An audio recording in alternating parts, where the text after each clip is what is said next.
Hi guys, good evening. Ngayon, pag-uusapan natin ang ibig sabihin ng FRC. Ano ba yung FRC? Lagi ko naririnig, Doc, magkano magpa-FRC sa inyo? FRC mall yun. Charot. Yung ba hindi na inaabutan? Meron kasing FRC mall dito sa amin eh. Oo.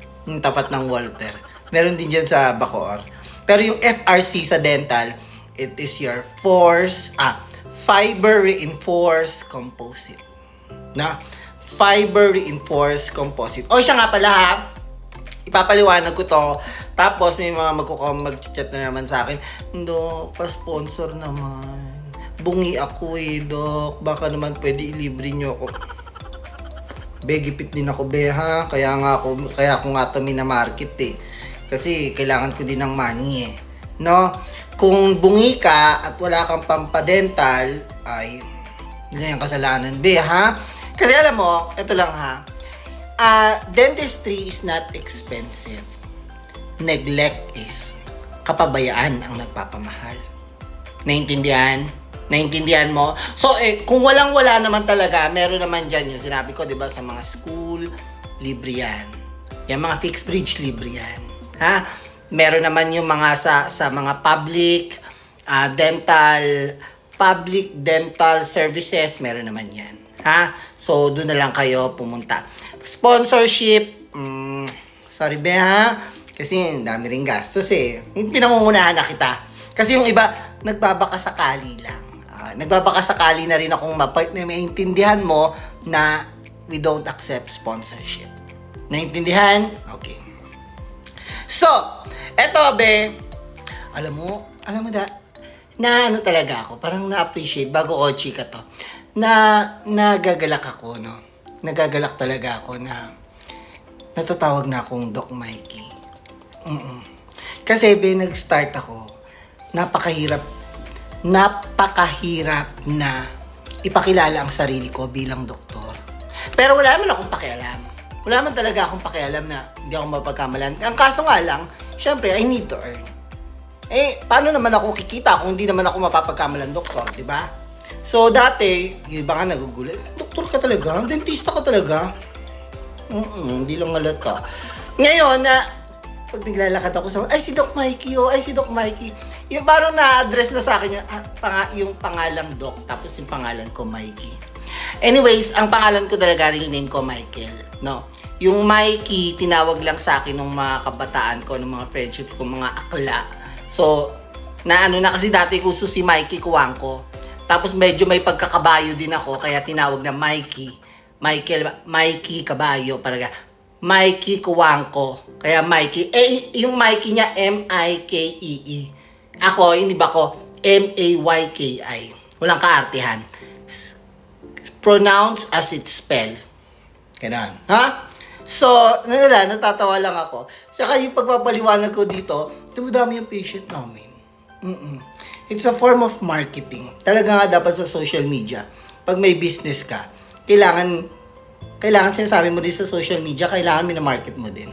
No? Ang ganda. So, balik na tayo. Yung FRC, it's an alternative way of fixed bridge. Conventional fixed bridge. Yun. Di ba yung fixed bridge nyo, yung binabawasan to, pinapaliit to, tapos pinagdudugtong. 'Di ba? Kinikikilan yan para maging bridge, tulay, no? Tulay. Ngayon sa FRC, hindi na natin kailangan 'yon. Hindi na natin kailangan 'yon. Asan yung Sa FRC, hindi na kailangan bawasan ng ganung kalaki yung ipin. Kasi nilalagyan na siya ng fiber reinforced thread. Yun ang tawag nila.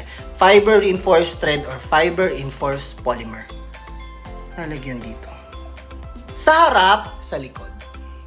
Sa likod ng ipin. Then, binibuild up. Kapalitan natin ang kulay. Dilaw. Kunyari madilaw ang ipin mo. Hindi ka nagtututbrush eh. Binibuild up. Tapos, nilalagay ng ngipin. So, yan yung FRC na tinatawag. Di ba? Mukha na siyang ipin. Ang cute. Kunyari madilaw. No? So, ngayon, ang tanong, anong pinagkaiba niya dun sa fixed bridge, yung conventional? Ayun nga, kasasabi ko lang, hindi na nga babawasan yung dalawang ipin. Sa likod lang. Very conservative. So, pagtatalunin mo, FRC versus fixed bridge. Okay, sige. FRC versus fixed bridge. Ang FRC, yun na nga, nung sinabi ko, more conservative. Kasi hindi nababawasan. Pangalawa, yung fixed bridge, long span. Pangmahabang bungian. So, kunyari, ito, wala kang ngipin dito, pwede ka fixed bridge. Pero ang FRC, preferred na isang ngipin lang ang kulang. Naintindihan? So, ito, perfect to ma-FRC. Kasi isa lang ang missing. Pag dalawa, pag-isipan ba natin? Kasi yung strength ay questionable na. Naintindihan? Naintindihan ba? Ha? So, pwede siya long span, ha? Ay, pwede siya short span lang. Pang-isahan lang. Unlike yung fixed bridge pang mahaba. Panghabaan. Ano pa? Statics. It's the same, no? Pero, depende sa material ng fixed bridge, no? Ang fixed bridge, kunyari, ang gawa is zirconia, nagagaya talaga yung ipin. This one, nagagaya din kasi to. Depende sa skill ng dentista. Ngayon, I'm doing composite veneers, no? Kaya, pwede siyang gayahin. Pwede siyang i-layering, no? Pwede siyang talagang tutugma sa katabing ipin.